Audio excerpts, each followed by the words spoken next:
Antena Televisión. Televisión que se deja ver en toda la región.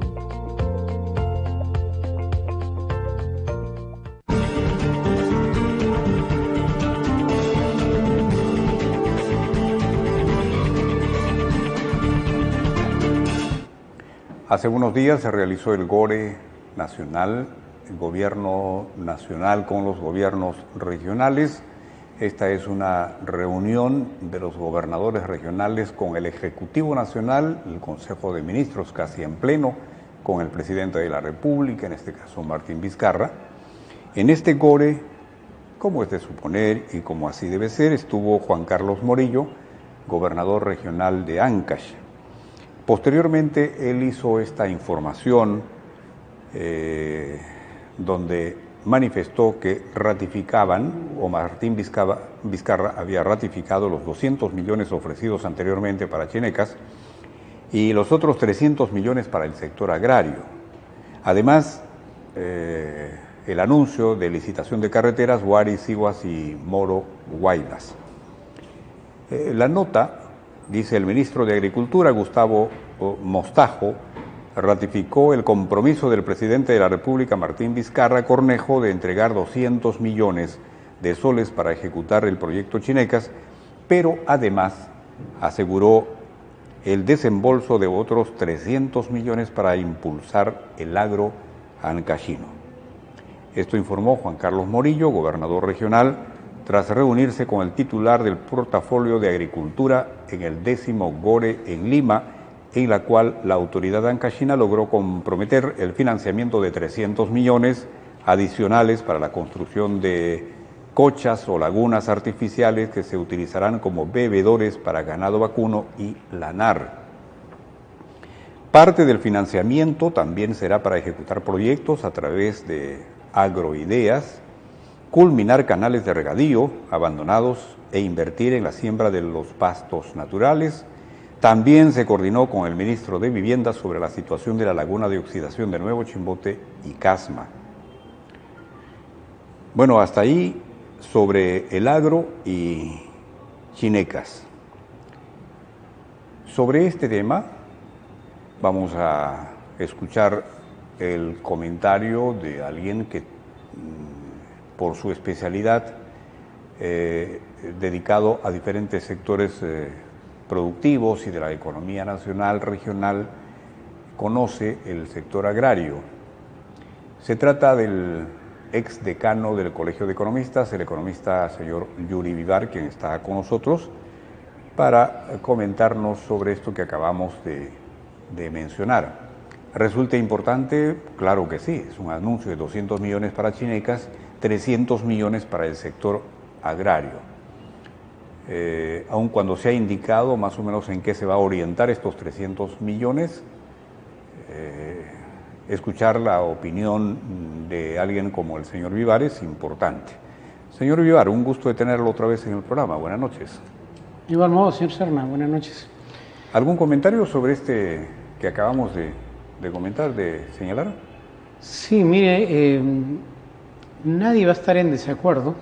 Imposible. Imposible que tengamos estas noticias, ¿no? Porque, claro, bueno, por el momento es una noticia. Y buena. Buena.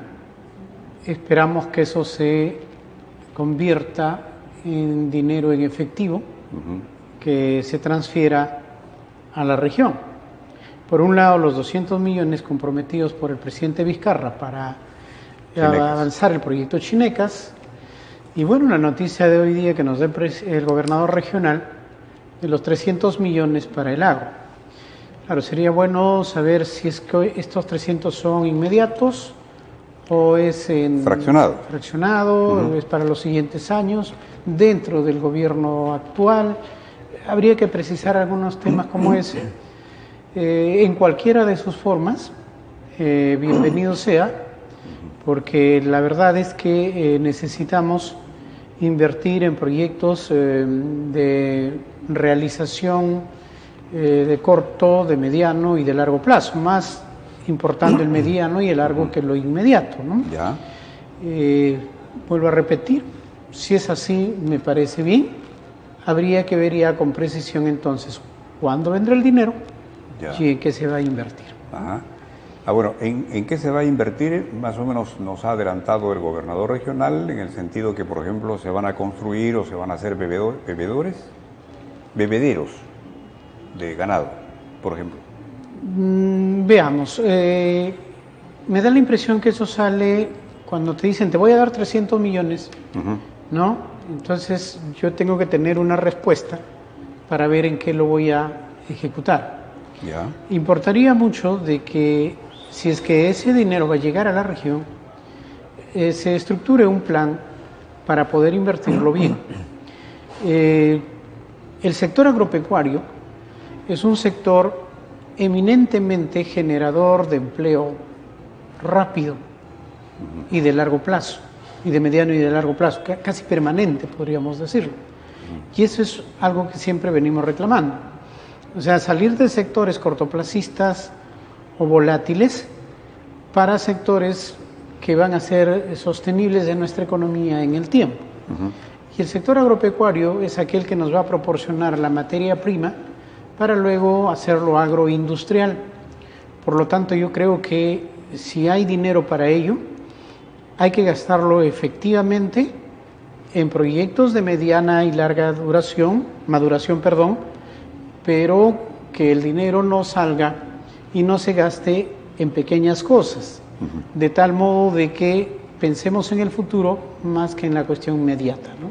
Bueno, aquí se está hablando de la ganadería, ¿no? De ganado vacuno, lanar, que se les va a construir cochas o lagunas artificiales para, ¿no? Bebederos para estos animalitos. ¿Eso qué le parece? Mire, la creación, el establecimiento, la ejecución de lagunas en una perspectiva de cambio climatológico, lo veo bien, ¿no? Y no como bebederos, sino que de una magnitud mayor, ¿no? Que sean almacenes para las épocas de sequía, aprovechar la lluvia de la temporada para el agropecuario, ¿no? O sea, tanto para la plantación, las siembras, etcétera, como para también el mantenimiento del sector pecuario, ¿no? Entonces, estaríamos utilizando este dinero de una manera mucho más efectiva, más eficiente, de cara hacia el futuro, de cara a lo que se nos viene, ¿verdad? 300 millones no es poca cosa. Claro, los grandes proyectos demandan de una inversión mucho más grande, pero estas cochas a las que hace referencia el gobernador, creo que estaban en planes de varios candidatos también, y eso me parece bien. No sé si estaba en la de él, pero si no lo estaba y lo está tomando de otro, muy bien. Yo creo que las ideas que son sostenibles, sustentables, hay que hacerlo nuestras y hay que hacerlo también efectivas en el periodo gubernamental. De estos 300 millones, según el gobernador, también serviría para ejecutar proyectos a través de agroideas, culminar canales de regadío que han sido abandonados, además invertir en la siembra de pastos naturales. Sí, el tema de agroideas obviamente no lo maneja el gobierno regional y lo maneja los gobiernos locales. Agroideas lo maneja el gobierno central. Entonces, habría que ver exactamente cuánto es para el gobierno regional, salvo que la noticia sea que en conjunto, tanto del gobierno central como del gobierno regional y que de los gobiernos locales, suma 300. Entonces hay que tener claras las cifras y si van a ser transferidas al gobierno regional o es que se va a invertir desde el gobierno central en Ancash para unos temas como el que usted ha mencionado. Por cualquiera de los medios no está mal. Ya sea el gobierno central, el gobierno regional o el gobierno local, bienvenido sea, ¿no? Pero siempre aclarando y que quede claro para la población. Porque a veces se entiende como que los 300 millones van a ir al gobierno regional. Entonces luego se le reclama al gobierno regional, ¿no? Oye, pero si te dieron 300 millones, ¿qué hiciste? Ahí habría que ser un poco más claro. Probablemente con el transcurrir de los días y cuando se hagan las transferencias veremos efectivamente cuánto y hacia dónde va dirigido. Pero todo lo que ha enfocado en la noticia me parece bien. Me parece bien en una perspectiva de reconversión agraria o de reconversión agropecuaria, ¿no? Ya en algún momento habíamos comentado en el programa que quedó pendiente, y creo que este es el momento, sí, sí, de la reconversión agraria, es decir, dejar de producir arroz, maíz, algodón, en la sierra trigo, que no tenemos grandes espacios planos como para poder producir en gran magnitud, y dedicar esos espacios, esas hectáreas, a productos más rentables, a nivel alimenticio, como a nivel industrial y también como exportación, ¿no? Pero si dejamos de producir arroz, maíz, muchos somos arroceros. ¿Qué comemos? No estoy diciendo de que dejemos de comer arroz, ¿verdad? Que dejemos de producir arroz porque nuestro valle, si bien es cierto, produce arroz, ¿no? Nosotros estamos comprometidos con varios TLCs, el principal que es con Estados Unidos, para que anualmente recepcionemos miles de toneladas de arroz, miles de toneladas de maíz, y los precios son más bajos porque vienen con aranceles cada vez menores tendiendo a ser. Por lo tanto, a nuestros arroceros, nuestros maiceros, todos los años ustedes lo ven reclamando mejores precios para sus productos. Y no nos olvidemos que las tierras también se detrimentan por la salinización y el exceso de uso de agua.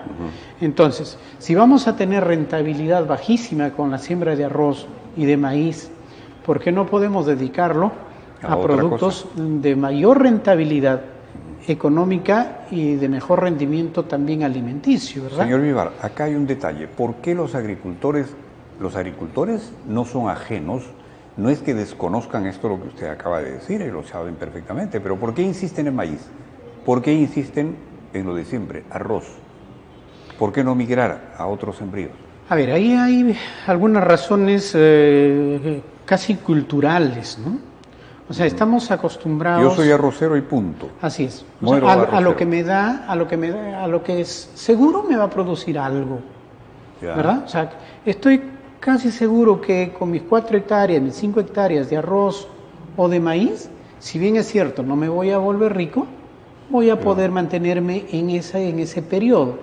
Es decir, el autoproducción, el autoconsumo y un nivel de rentabilidad bajo para el productor directo. No estoy hablando de los comerciantes de maíz, no estoy hablando tampoco de los molineros, ¿no? Estoy hablando del productor directo, claro, que lo vende al molino a 80 céntimos, a 90 céntimos. ¿Cuál es el temor? ¿Por qué el temor de incursionar en otros sembríos, en otros productos? Primero, porque el nivel de inversión es alto. Y casi todo el sector agropecuario está limitado por el financiamiento del sistema financiero. Es decir, como quiera que siempre ha habido problemas de deudas y el sector agrario es un sector muy riesgoso, ya la banca privada no apuesta por el sector agropecuario.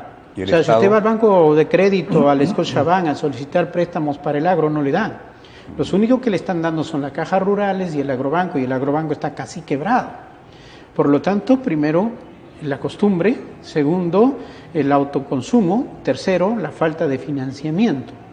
Y el otro gran problema es la carencia de una cultura asociativa para emprender, para hacer empresa. Pero continuamos con esa cultura en el sector agrario, en los hermanos del agro, porque tenemos un Estado que ha abandonado el sector agrario, porque el Estado debe convertirse a través de sus entes en orientador, en promotor de otras actividades, ¿o me equivoco? No tanto. Tenemos a un Estado que les ha acostumbrado a los agricultores a ir en el tiempo condonando siempre sus deudas, ¿no? Entonces, estamos inmersos ahorita en procesos de condonación de deudas y salen sendas normas, ¿no?, para condonar intereses, luego para condonar parte de capital, luego para exonerar de toda la deuda, y ahí hay un conjunto de leyes que ahorita, por ejemplo, no son muy claras en su aplicación, ¿no? Entonces, incluso creo que ha llegado ya una demanda al Tribunal Constitucional, por ejemplo, para condonar todas las deudas producto del fenómeno del Niño del siglo pasado. Estamos hablando de 1997-98, que hasta ahora no se soluciona. ¿Se da cuenta? Entonces, ahí hay un problema de extrema protección, por un lado, del Estado, que se ha acostumbrado un poco a este tema, y por otro lado, la falta de planificación del propio Estado, del Ejecutivo, y que se cumpla la planificación que se hace, por ejemplo, de las campañas de cultivo. Entonces, un poco que las campañas de cultivo son letra muerta, ¿no? Porque el agricultor, por lo general, se va a sembrar todo lo que el año pasado fue rentable. Si el año pasado fue rentable un producto como el maíz o el maracuyá, por ejemplo, un buen ejemplo, ¿no? Hace unos 3, 4 años atrás el maracuyá tuvo un boom y el precio estaba pues a un solo 80, 2 soles, 2.20, ¿no? Y ahora todo el mundo quiere sembrar a maracuyá. Y hoy por hoy el maracuyá, el precio pues está bajísimo, ¿no? Entonces, otra vez hay que quitar todo eso de nuestro terreno para sembrar lo que tiene buen precio ahora. Señor y Vivar, eso nos hace bastante daño. ¿Y a quién corresponde y de quién es la responsabilidad de hacerle entender eso a los agricultores y orientarlos? Ahí no le podemos quitar responsabilidad al Ministerio de Agricultura, ¿verdad? O sea, al Estado en general. ¿Por qué? Porque primero, a ver, esta ley que yo le estoy comentando, que es una excelente ley, que es la Ley de Reconversión Agraria, se dio, ¿sabe cuándo, señor Serna? Cuando salía Alan García. O sea, se ha perdido todo el gobierno de Ollanta, se está perdiendo 2 años ya del gobierno actual y no se está reconvirtiendo el agro en virtud de esta norma que es excelente. Esta norma de Alan García. Salió en el gobierno de Alan García. Entonces, ¿hay algo de qué agradecerle a don Alan García? Sí, lo de malo ahí fue que el reglamento, ¿no?, fue hecho de tal modo que prácticamente no se podía aplicar la ley. Entonces, ahí pedíamos que se cambie el reglamento y ahí quedó. La ley es excelente, mire, la ley contempla, 1, el financiamiento, 2, el cambio tecnológico, y 3, el sistema de comercialización, donde el Estado se compromete, ¿no?, a buscar los canales de exportación, por ejemplo, para los productos banderas de cada región. Por ejemplo, la región ya ha definido su producto bandera, no lo definió en los 2 últimos gobiernos, todavía no lo define el actual, no sé si lo definirán, pero estamos dejando pasar una norma que puede cambiar el rostro de la agricultura en la región. En la región. Este tema de la reconversión agraria es un tema amplio, por supuesto, y que en detalle, ojalá que espero profundizar esto con su participación, señor Vivar. Siempre en la línea de los anuncios o del anuncio hecho por el gobernador sobre los 200 millones para Chinecas.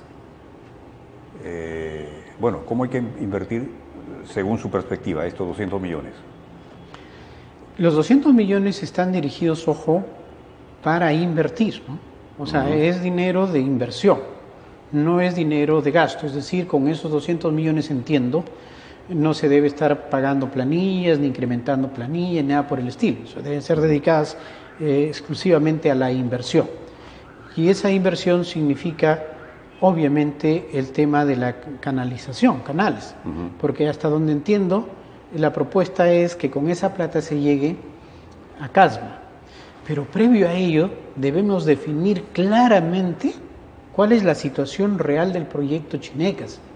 Es decir, o sea, ahorita estamos en temas de boca toma única, de boca toma de Cascajal, etc. ¿Usted cree que aún no se ha definido? No se ha definido, no lo tenemos definido, no tenemos definido ni siquiera cuántas hectáreas son las que realmente se va a ganar, cuántas hectáreas están invadidas, se va a sacar o no se va a sacar a los invasores, se les va a vender o no se les va a vender. O sea, ese es un tema que hay que definirlo antes de meter plata y no se necesita mucho tiempo, ¿no?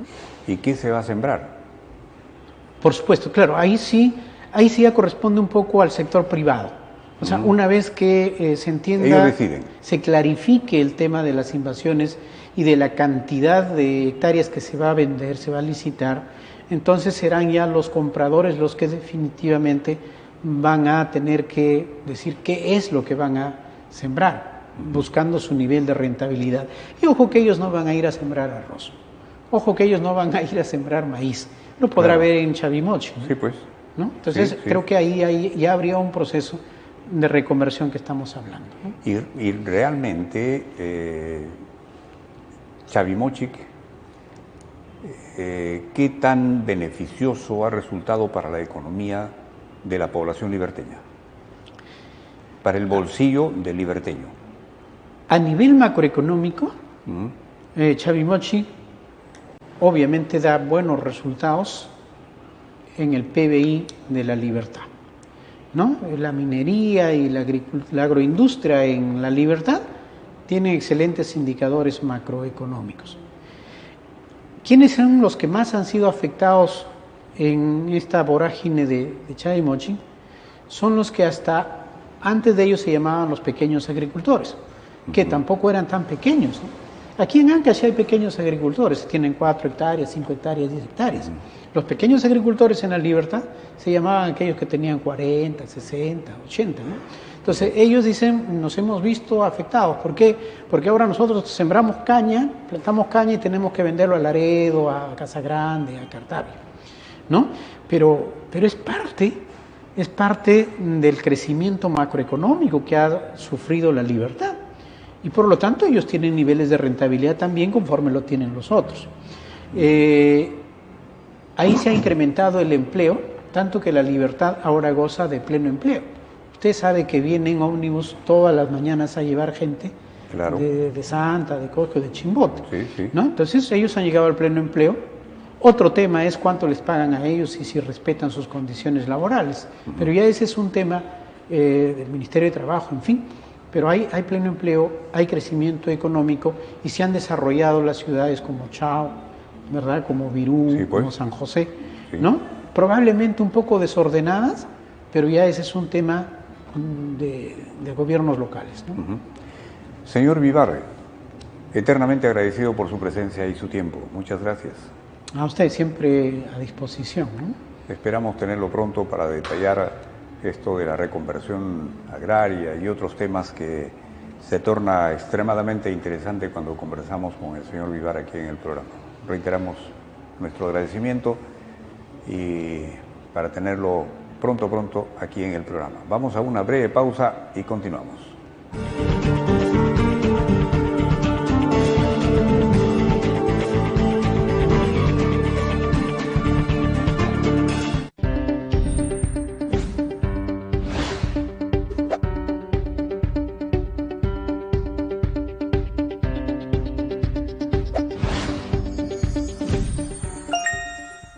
El mundo es más competitivo y egresados con experiencia es lo que exigen las empresas. En la UAP vivirán